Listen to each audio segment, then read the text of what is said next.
Um, so we do Tech Thursday every week. So every week we're here at the Pioneer, always on a different area in the tech and innovation space. So next week we're actually taking a break. We're going to be hosting a panel heading ventures.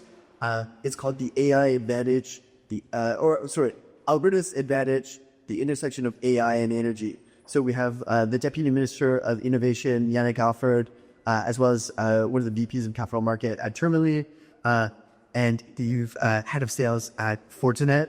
We're going to be talking about kind of what's to come for the energy sector, AI sector here in Alberta, which should be a fascinating conversation. So if you guys are interested, we have a promo code for Inventors. Come join us. And then at the end of the month, on May 29th, we're here again. We've handpicked a few investors who are in from out of town for Invest Canada, and we're doing a bit of a panel to get their perspective on they're rarely in Calgary. What are they thinking about investments, VC, and that space? So that's on May 29th. So come back, and we'll also release our June calendar as well really soon. So if you guys aren't subscribed, the Calgary Tech newsletter will post all of our events coming up there. Cool. Okay, so that's what we got going on today. With the pleasure of bringing in some of our sponsors, Crestview. Bridget flew in for this event, and this is nearly, you guys did like a similar event in Winnipeg, but this is nearly our first like foray into like true like political programming almost of like the goal here, and my ask of you is like, let's keep this as like non-emotional, just like what is happening, how does it relate to the tech and innovation space, and what's going on. So unfortunately, this is not the separatist rap. That's super. You're all a big fan. So yeah, but I think it should be a sort of an honest breakdown. And I think for those of you guys who are interested in Crestview, some of their teams here, and government relations firm that operates sort of across North America, Europe, Australia, and so these guys are super keen to chat to. So if you want to chat with them after, feel free to get their contact or ask me. I can put you in touch with them. So, and also with the privilege of having Rui, the VP of Policy at the Calgary Chamber, one of my favorite moderators, coming in to moderate this panel. So that's it from me. I'll call these folks up. And for today, 45 minutes of moderated questions, 15 minutes of audience Q&A, and then we got the space all night. So feel free to grab a drink and hang out afterwards as well. Cool. Okay, come on out. Give it up for these guys. Thank you. Well, Okay, well, thanks for joining us. I'm excited to be joined by Bridget and Evan. We'll have a great conversation today, and looking forward to your questions at the end. So if it isn't spicy enough, then keep your spicy questions in your back pocket and fire away. But let's start with what's happening. What has happened in the last 2 weeks? Where are we at now? We've got an interesting election result where it feels like perhaps everyone's disappointed. So tell us a little bit about the results that we saw and what you're taking from them. Yeah, I think that's a really good way of putting it. Everyone is disappointed. I'll maybe just do a quick intro and then we'll jump right into it. My name's Bridget. I'm a vice president with Crestview Strategy, primarily supporting clients with engagement with the federal government. And I do work with a bunch of tech clients, telecoms, some big names like MasterCard and Rogers, and then many sort of smaller tech companies as well. I actually told Evan this was a separatist rally, and that's how I was able to get him out. So he's just finding out that it's not actually. So, my background is in federal liberal politics, and I actually just came back from a leave where I was a campaign manager for a local candidate. So with that, thank you for that. Perfect. So just so people know where I'm coming from on this, I'll put my, bias out there, but try to keep it tucked away for this evening. So I think that's a really good way to describe it. I hope everyone is disappointed. The Liberals are disappointed they didn't get a majority. The Conservatives are disappointed that they didn't form governments. Their leader lost his seat. And the public is disappointed because they don't feel like there's been much change, and we're right back where we were, a few years ago. So what happened? There's a number of different factors that kind of fell into place here. Obviously, Donald Trump's inauguration, followed by comments on, the 51st state and sort of a rising nationalist sentiment among Canadians that started shifting the way that they were thinking about things. The Conservatives were really focused on like a message and Evan can talk a little bit more about this, of Canada's broken. And so that was resonating when people were feeling like Canada's broken and that they were, angry about how things are going with the economy and affordability and all of those things. But as soon as Donald Trump started saying Canada is broken, Canadians didn't want to hear that we're broken, and they started sort of rallying together around the sort of Canada flag. Then you also had, Freeland refused to present a fall economic statement and called for Trudeau's resignation. Trudeau resigned. So all of these sort of unexpected things that fell into place. And then Mark Carney really was able to spend, about a week and a half as prime minister before going into an election campaign, where he really just had to look prime ministerial for a week and sort of convince Canadians that he was ready for the job. And so he spent a couple of weeks overseas meeting with, a couple of days overseas meeting with Macron and with Starmer, and just presenting himself to Canadians as the prime minister, which is also a very unusual way for someone to go into a campaign as a new leader. And then really during the campaign, the Liberals just had to not screw it up. All the other factors were falling into place for them. So their job was really, don't make any mistakes, coast it out, and we can form government again. And I think that's ultimately what happens. Amazing. Thanks. I'm going to turn it over to you. Tell us a little bit about your background and then from your perspective, what happened, and particularly with the Conservatives went from basically a shoe-in, where I think CBC's poll tracker for months said it was a 99% chance they would secure a majority, and then things changed. For money. Hi, everyone. Evan Menzies, Vice President based here in Calgary. My background and experience is in Alberta politics, but been involved federally as well. And as obvious, been with the setup.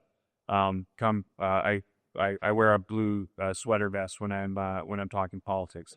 I think Bridget hit a lot of that the nail on the head. For much of the past year, the Conservatives. The one wrinkle I'd add onto it, for much of the past year, the Conservatives were polling at 40 to 45%. And on election night, I can't remember the exact tally at the end of the day, but it was over 40%. So what Pierre Poilievre managed to do over the past couple of years, and it's the highest vote percentage of the vote share that Conservative Party of Canada's received since it was formed back in 2004. What Pierre Poilievre managed to do over the last couple of years is he built a mobilized coalition, and it's an entirely new coalition of Conservative supporters. It's younger. It's more diverse, it's more urban, and they saw a lot of big pickups in Toronto. I can tell you there was a lot of dread and worry by a lot of Conservative supporters going into election night about how the election map would look. But there was the Southwest Ontario, the GTA, areas around there, they saw big pickups. And I would even say, if we look here in Alberta, there were some positive signals around that. I know the Liberals would probably look at a riding like Calgary Centre and think that's a riding you should pick up. But there was a lot of younger,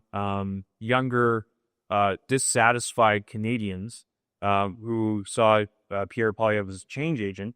But then there were a lot of Canadians who, as Bridget framed it, were looking not so much for radical change, but just looking for enough change that signaled that Justin Trudeau is gone and there's going to be a higher level of competency. And I would also point to, and maybe it's simplistic, but I would point to it part of like political parties think of their coalitions, their voter coalitions in like different segment groups. The Conservatives saw one segment of their traditional supporter base fall through the floor, and that was older Canadians, boomers, for lack of a better term. And they moved en masse towards the Liberal Party, and the Conservatives were totally unprepared to address that or create a message that appealed to audiences that were just looking for assurances of professionalism, competence, whatever you could frame it as. And they never really recovered from that. And the one last thing that I would add, just to be sensitive to time, is that the Liberals were very smart about how they constructed the sequencing of this. They kind of tripped and luckily landed into like a magic portal of good luck in that Donald Trump arrived and just started saying insane things like picking for state, calling a governor, talking about an imaginary border. Couldn't have been a better tee up for how the Liberals would have constructed it. And then a short election cycle made it so that no one really was taking a credible look as Pierre Poilievre as a potential prime minister until maybe 10 days before the election. And at that point, there were already millions of vote cast at advanced ballots, so it was almost impossible to close the gap. That's my assessment. Can we dig into the future of the party a little bit more? Obviously, not the result we were looking for, but you're right. The Conservatives had the highest voter turnout and had a rock-solid base. And so we've seen quite an unprecedented situation of having two major leaders lose their seat. And I think that's called into question the future of both the NDP and the Conservative Party and where they both go. And Bridget, I'll come to you in a sec. But want to unpack the Conservatives. Do you think Poilievre stays on past next year's leadership election? What do you think the party will be looking for to have him continue in that role? What do you think will be kind of the keys on whether he stays or goes? Yeah, it's a great question. I'll come with a hint of bias here in that I'm cheering for Pierre to be successful, but the reasons why that are underlying that is one of the threats for Canada's conservative movement right now is unity and keeping this tent together. Canadian conservatism is at sometimes incoherent coalition of people that wouldn't normally get in a room together, but somehow it manages to stick together. And one of folks here in the room would be aware of the challenges Alberta is facing right now with this rising sense of separatist talk. It sounds silly to say now. It would have sounded crazy to talk about 6 months ago, but it is a legitimate thing that is surfacing here in Alberta, here in Saskatchewan. And Pierre's kind of the glue that's keeping the Humpty Dumpty together right now. And as I said, he does have a story to tell where he managed to bring together a fairly wide coalition and new coalition of voters. So it will be a challenge for him over the next 12 to 18 months. If he can keep Humpty Dumpty together, he can build a compelling narrative about what the next steps are for the party. I think ultimately he'll be successful, and we'll see a round two of Pierre Poilievre versus Mark Carney. One of the advantages he has, too, is that Pierre, unlike some of his predecessors, is seen as like a natural like he's ideologically rooted in conservatism. And that's how the party members see him as. They see him as a defender of conservatism writ large. And there's no real threat to him on his right flank. And when it comes to things like leadership processes, leadership reviews, usually the party leader has to look to their conservative flank. Pierre's got that pre-locked down. So we'll wait and see. I don't pretend to have like the magic ball looking at it, but if I were to bet on it, he'll be successful in his by-election. He'll be in the House of Commons in the fall, and by whenever the next election is, and who knows when that would be, we'll see Mark Carney versus Pierre round two. Amazing. Bridget, I know that your background isn't with the NDP, but would love to talk about them and basically where they go from here. We saw a pretty strong opposition that had a lot of influence for the number of seats they held to no longer having official party status, which means they can't ask questions in the House and really lose quite a bit of their ability to influence. What do they do? Do you think they can rebuild? Are they able to take some of the vote share back from the Conservatives? Do we see some floor crossers potentially out of that party? Where do they go from here? Yeah, I'm going to take a step back for a minute. I just want to touch on a couple of challenges that I think Pierre's going to have, and that sort of runs into the bigger picture of where we're at. If you just look at the voting demographics as well, Pierre has a problem with women. Women were by and large voting for Liberals, and so that is a demographic he's going to have to figure out how to win back. And I think sort of softening his image is something that he's sort of indicated that he'd be willing to do. And I think there was a video that came out shortly after he lost and announced he was staying on as leader, where he said, I need to change, which is the pretty serious words coming from a leader. And so I think we'll see how he manages to do that. I think the other challenge that he now has going from an Ottawa area MP to an MP that's based in Alberta, in a riding that has quite high separatist sentiment, it's going to be very challenging for him to present as a leader for all Canadians while also addressing that difficult conversation. And another place they did poorly was in Quebec. And so trying to do the dance of handling the Alberta separatist conversation, winning over Quebec, it's very, very challenging. I don't think that he's not up to the task. I think that if anyone can do it in the Conservative Party right now, it's him. But those are some significant challenges that they're going to have to, and he's going to have to address. With the NDP, so party status is not just something that you gloat about. As you mentioned, it comes with a lot of funding. It comes with being able to ask questions in the House of Commons, being able to participate on committees. And with those things in the previous minority parliament that we had, the NDP actually had a big enough role that they were actually able to influence to some extent what the Liberal government was doing. They've essentially lost that influence now.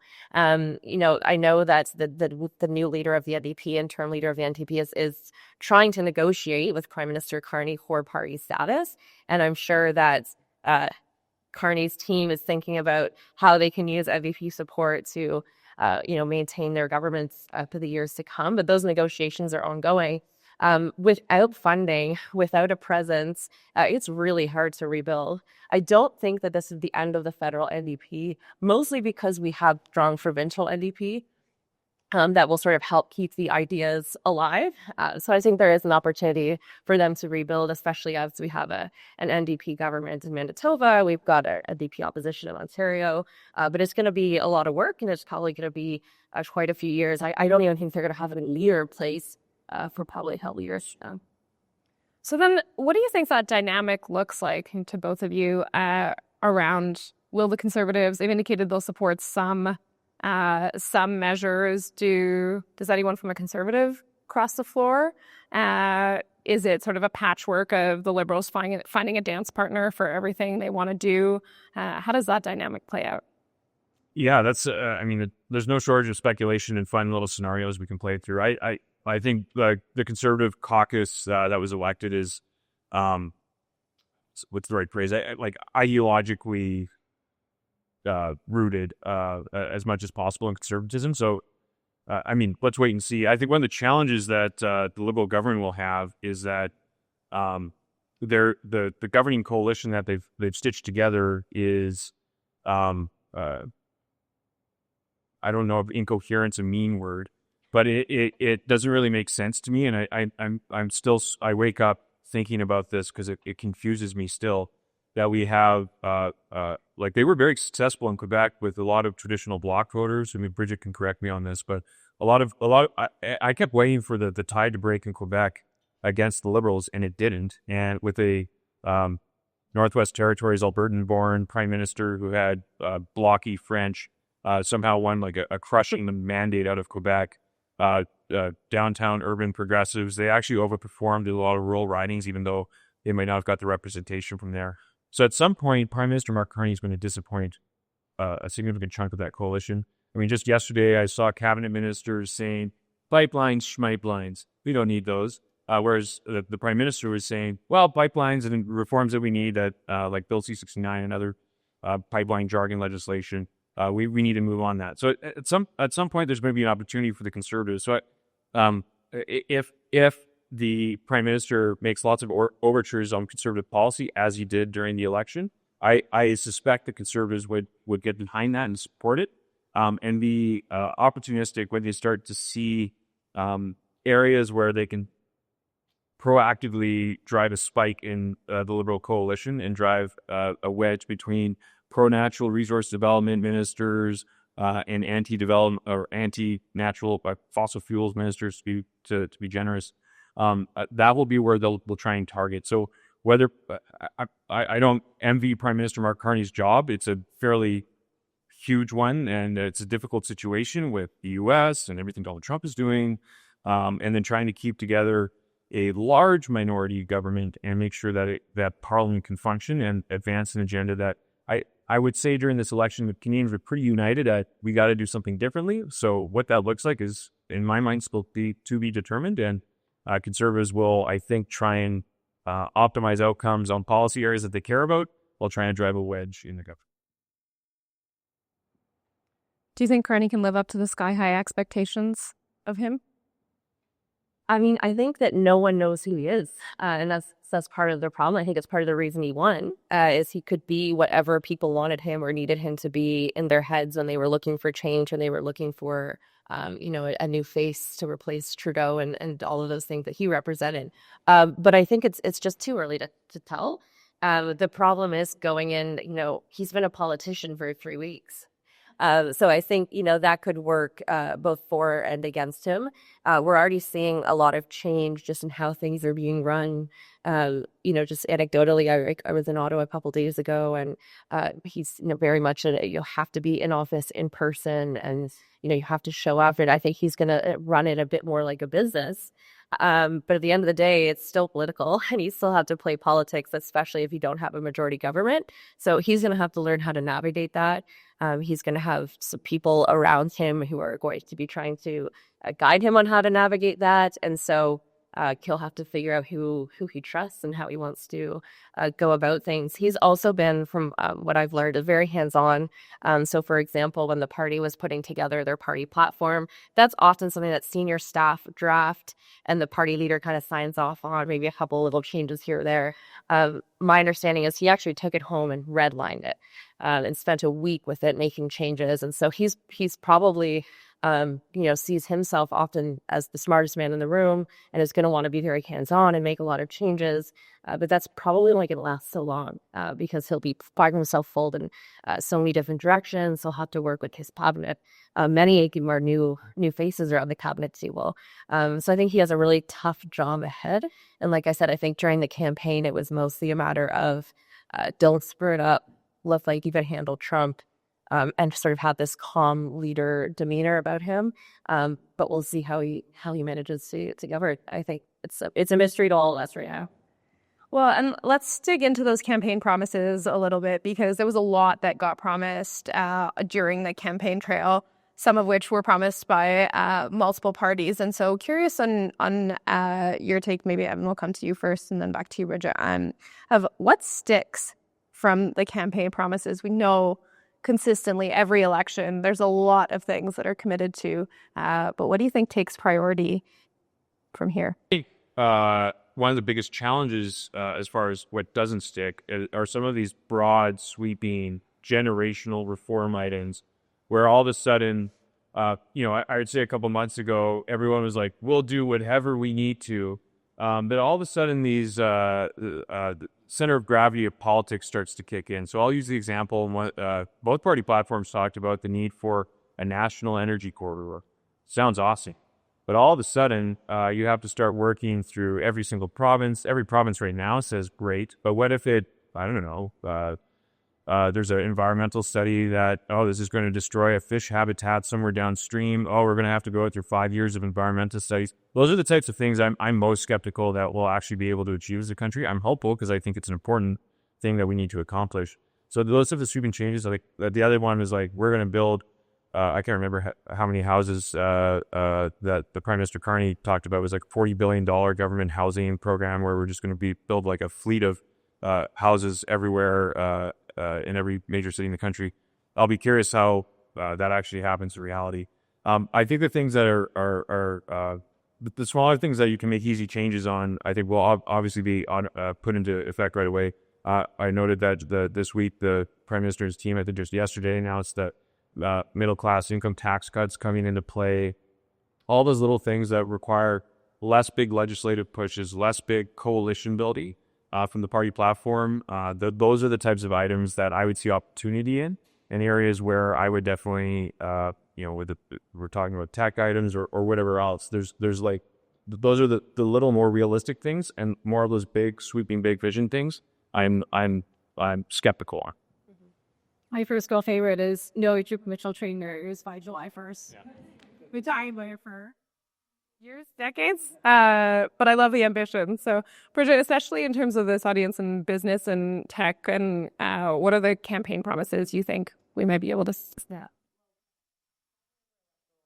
So, I think parties often go into, they put forward these platforms, and I do think that they intend to fulfill the things that they promise in a platform.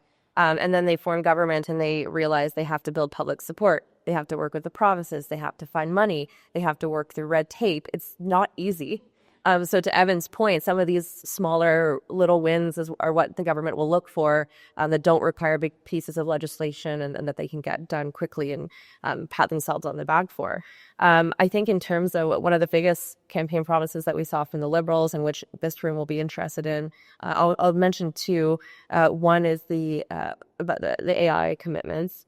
So there were a number of commitments in the Liberal Party platform on AI, from funding and privacy reforms and, being a leader on the world stage and all of that. And we saw the first step towards fulfilling that commitment when Mark Carney announced his cabinet this week with a new Minister of AI and Digital Innovation.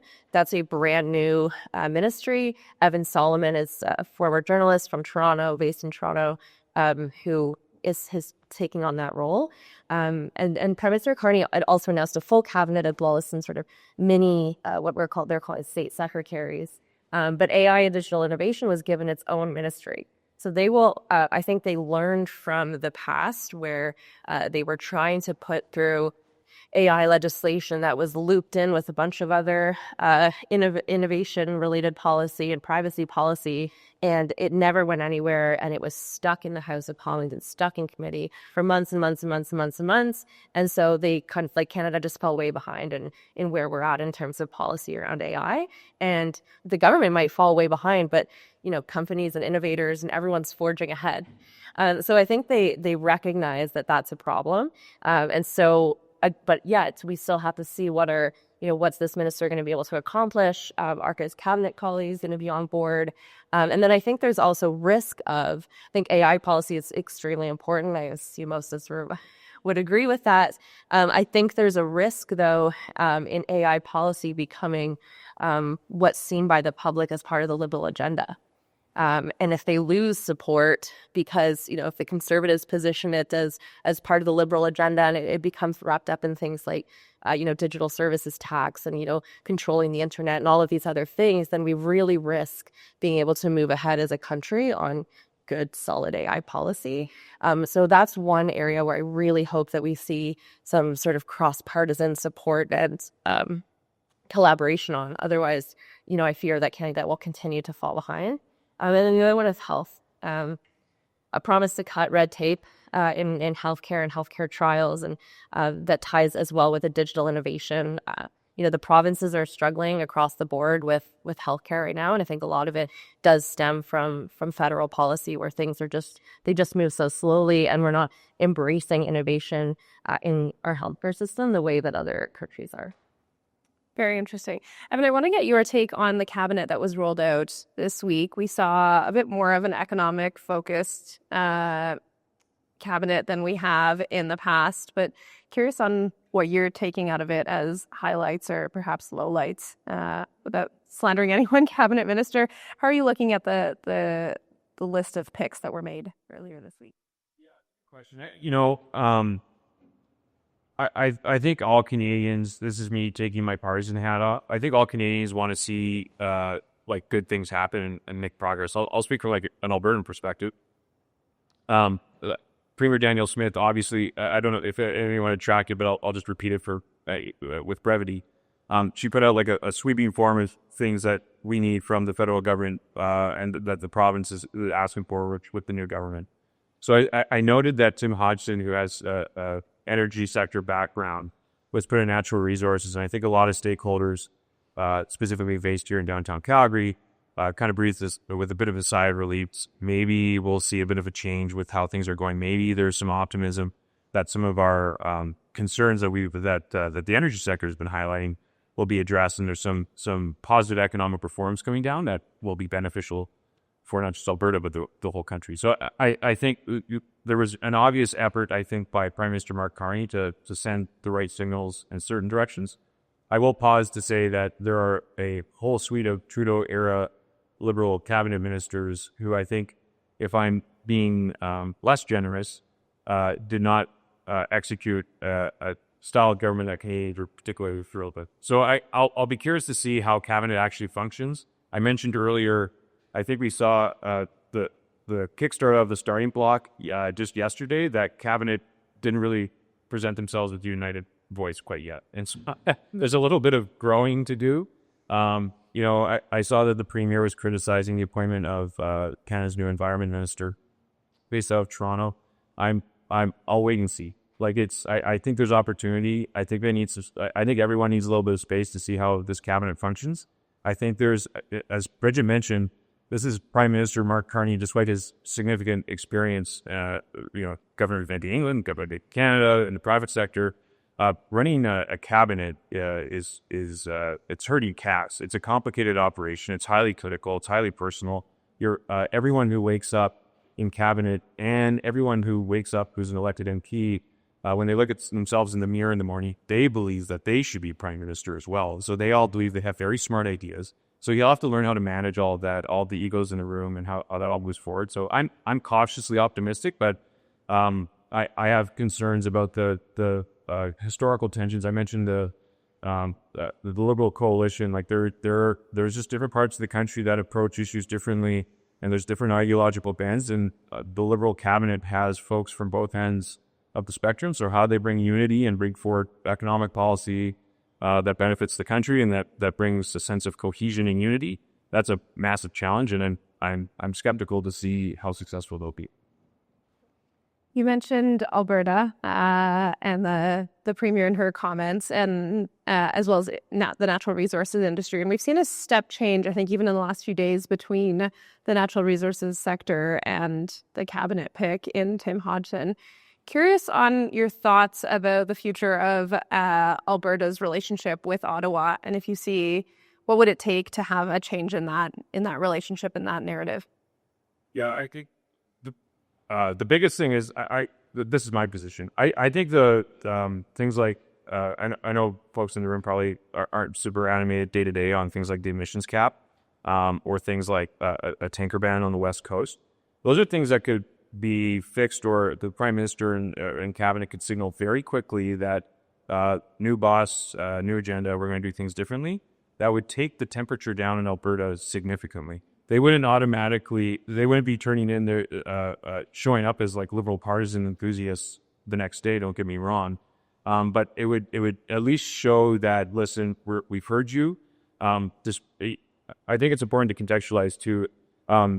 Sometimes people think of Albertans, and I know lots of folks in the room would know this, as just like a bunch of like super enthusiastic conservative partisans, and we're not. Like it's we tilt that way federally strongly, but it's mainly historically been a policy protest vote. That was why in the 90s and early 2000s we voted Reform and Canadian Alliance. It was saying this country's not working the way we like. We want to change. And it's the same reason why for the past 3 election cycles, I would know in 2015, the Liberals actually did fairly well here.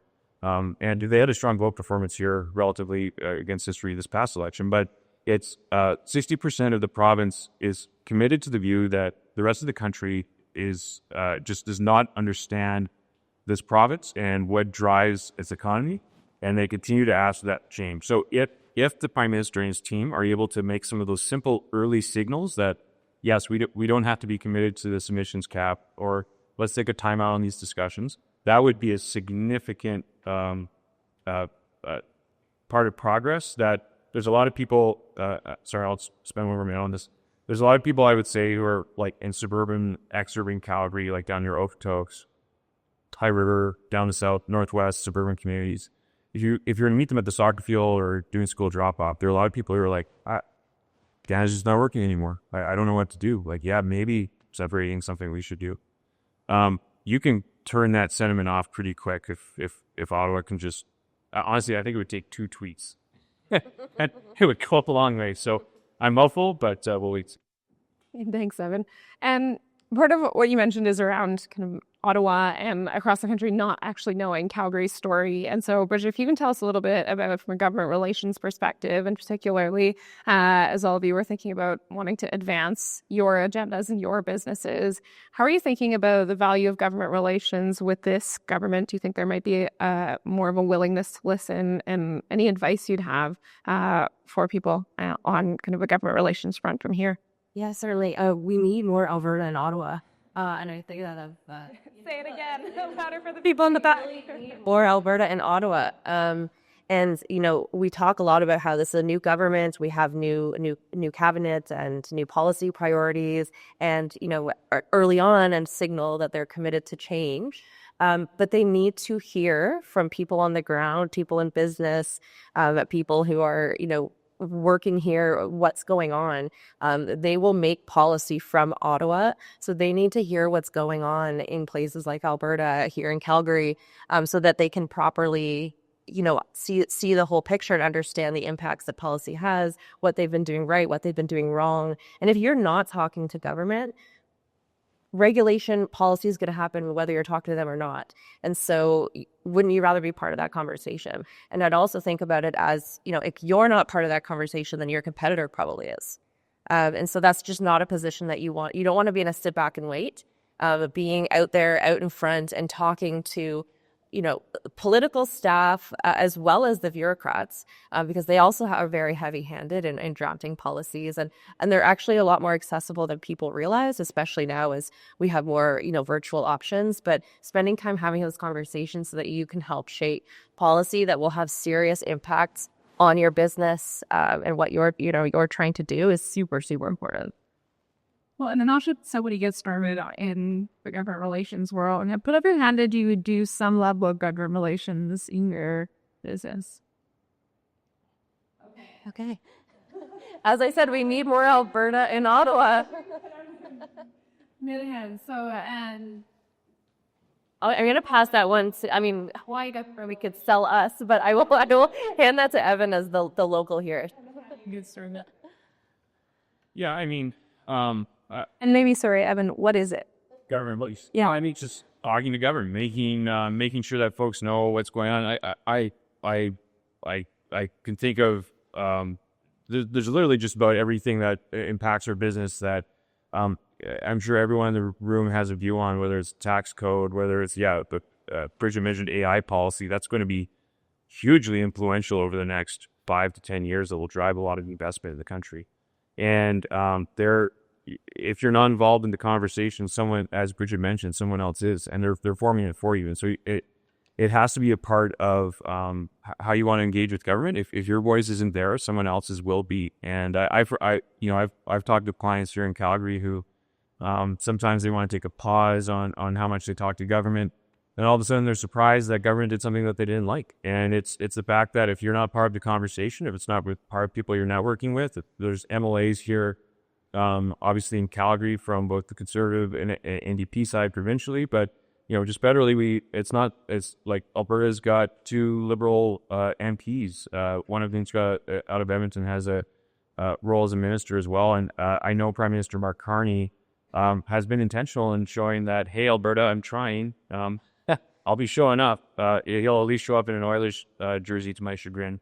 Corey Ogan, who's the new NP out of Calgary Confederation. These are all folks that they'll be showing up to community events. We've got Stampede in 6 weeks.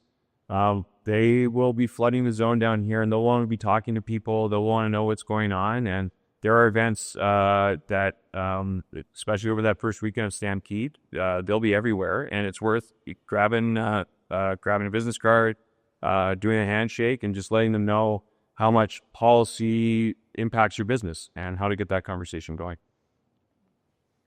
And I'll just add a little bit. So I think a lot of it is relationship building, and local chambers can help with that. Finding associations that represent some of your views or policy asks, getting involved with them. A lot of these associations are representing views on the ground up in Ottawa. Local members of parliament are very important. You can just go to their office or write them an email. Don't write an angry email. Try to start with opening the doors to a conversation. But really, I think there's a lot. The idea that sometimes these folks aren't accessible, but they actually are much more accessible than you would think. There's a government directory that's available online publicly that you can kind of sort through bureaucrats as well. And so don't be afraid to reach out and try to start having those conversations or asking community groups, like I said, your chambers or just other representatives in your community to help you make those links.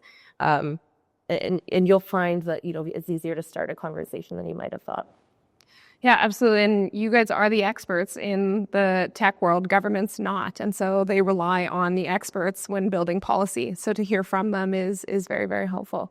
And I think we'll open it up for audience Q&A, if that's good with you. Okay. Do you want me to run them? Yeah, sure. Any questions?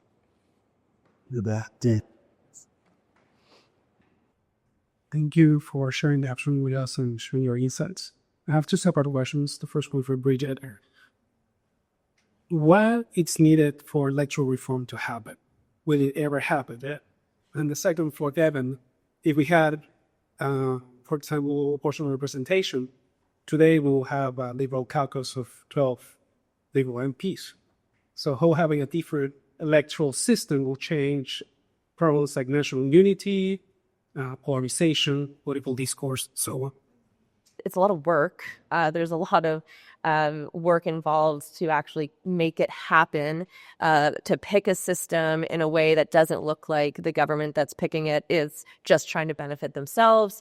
There's just a lot of red tape and bureaucracy behind it, a lot of money involved. You'd have to reform a lot of Elections Canada and what that looks like. So it becomes expensive. It becomes a big issue of point of debate among parties and among the public. And it takes a long time. And on top of all of that, it then is competing with all the other priorities that a government has. And it's not a particularly, sexy policy to win on. So instead, they form government and they put electoral reform behind them, and they focus on other things that are more popular and easier to do. So as much as I would love to see a new electoral system in this country, I remain skeptical that it's going to happen anytime soon.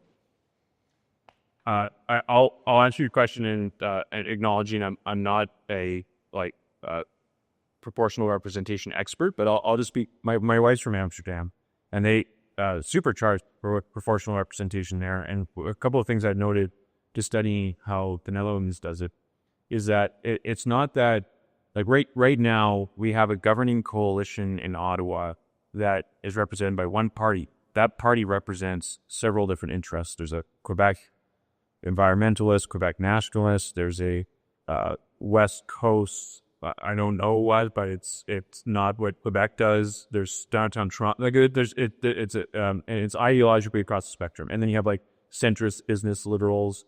It is a coalition within a big party, which you have to do in a first past the post system because the goal is just get more votes in the next step. In the Netherlands, right now, they've got a government coalition that's center right, and I believe it's with 4 different parties. But essentially, it would be that's the Conservative Party of Canada. They just managed to find a governing coalition that's 4 separate parties, and it's messy. There's more elections more frequently. So I think if Canada did ever go to proportional representation, here's my guess of what would happen. Yes, Alberta would probably have, they have at least that sort of 30 to 35% of committed left of center voters. But would it be the Liberal Party? I don't know. It might be the Western Bloc pro-oil and gas party that then there's some Quebec no pipelines ever. I love my supply managed dairy sector party. And somehow they have to get together, and it's the same messy coalition building. It's more public and visible. Right now in our system, the messy coalition building part happens less publicly. Bridget and I have seen it in our own parties. We've seen nominations happen. We see it behind closed doors when cabinet or caucus meets. So that's my take on that. As a conservative nationally, I'm actually not that concerned about proportional representation because I think that if that were to happen, I'd be a little sad because I like first past the post personally. Questions for the gentleman. I'm sorry, I'm forgetting it. I wouldn't consider myself a big environmentalist. I'm not, but I do believe that climate change is real. I believe that thousands of scientists around the world are not involved in a conspiracy, and something has to be done.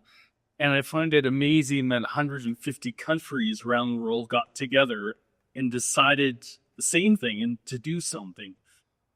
What would you advise the federal Conservatives to do for a climate plan? Because I'm not sure that there is one. And the whole debate about oil and gas in Alberta, if there were still climate issues, I don't think there'd be any problem. But how would you balance oil and gas with specific climate plans?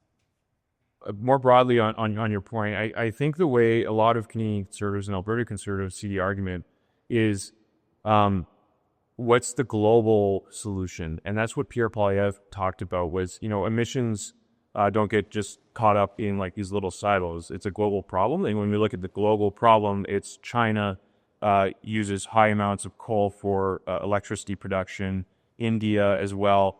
What are, we talk about like transition fuels. Canada's got loads of it in natural gas, which is a cleaner burning fuel. There's propane as well that can be used for as an energy source in this context as well. So their point is that the world's going to keep demanding these products.